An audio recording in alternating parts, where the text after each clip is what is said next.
Ashanty posting foto bareng besan, Ibu Atta Halilintar panen cibiran. Baru-baru ini Ashanty memposting foto bersama Lenggo Geni Faruk, namun Ibu Atta Halilintar itu malah panen cibiran. Ashanty memang tengah foto bertiga dengan Krisdayanti dan Lenggo Geni Faruk, tetapi Ibu Atta Halilintar tersebut malah dicibir besan goib. Postingan Ashanty dengan Lenggo Geni Faruk tersebut banjir komentar.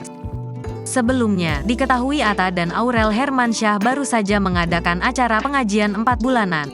Acara tersebut juga termasuk ke dalam gender reveal kehamilan anak mereka.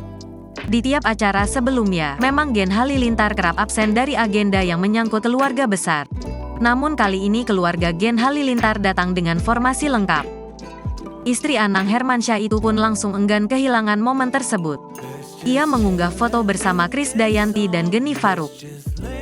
Caption yang bagus apa ya? Tanya Ashanty pada Senin, tanggal 5 Juni tahun 2023.